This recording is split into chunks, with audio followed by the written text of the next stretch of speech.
material success and spiritual focus are not mutually exclusive at all. Sometimes people think that in order to be spiritual, it means you have to renounce all of the actual possessions. You have to become a complete renunciant. You can't have a nice house. You can't have a nice car. You can't have nice things. And that's not true at all. It's not the things that block you from a spiritual path. There's no house in the world that blocks us from being able to be spiritually awakened, enlightened, connected.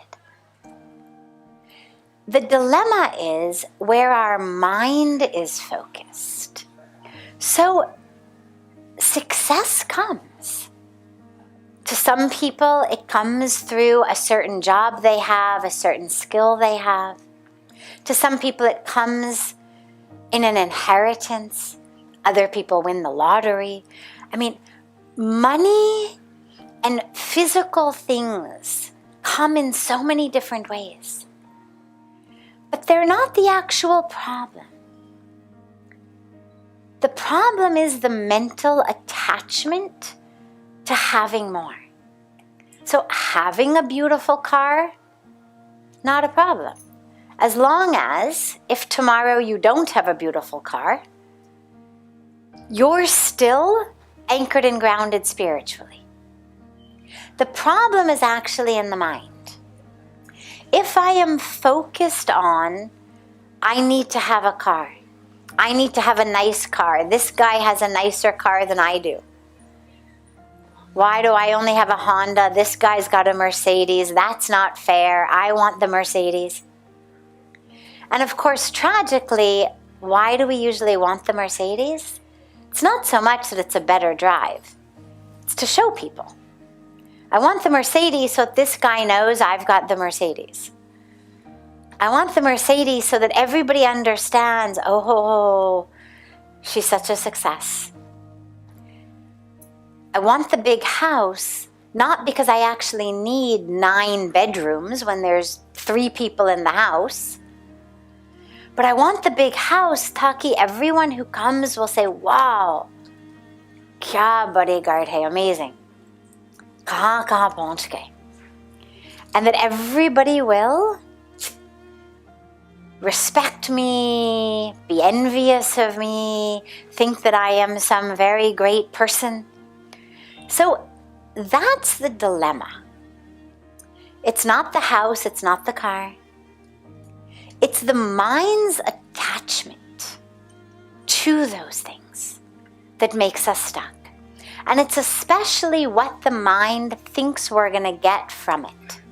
So if I think from this big house, from this big car, from these diamonds, from this beautiful new sari or new pair of fancy shoes, I'm going to feel happy.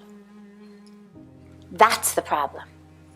That's what keeps us from being spiritually awakened or connected. The actual shoes, not an issue. It's the mind that is focused on, oh God, I wish I could have those expensive shoes, then everybody would like me, then I would be really popular. So you can be materially successful. And you can be deeply spiritually focused, grounded, aware, awake. Not a problem. As long as your mind is focused and grounded spiritually. For me, the best way of understanding this is Lanka was a city made of gold, right? And who was the head of Lanka? So Lanka was what type of a city was Lanka? With Ravan at the head, is Lanka a place you'd want to live? Were they selling expensive real estate in Lanka? when Ravan was in charge? No, right? And now, even now, when we think about Lanka, talk about Lanka, it's sort of synonymous with kind of living in hell, right? I mean, the city was made of gold, but when you're run by a demon, nobody would want to live there. Well, think about Dwarka. What was Dwarka made of? Well, Krishna was the head. Krishna was the head. What was the city made of? It was also made of gold. Dwarka was also made of gold.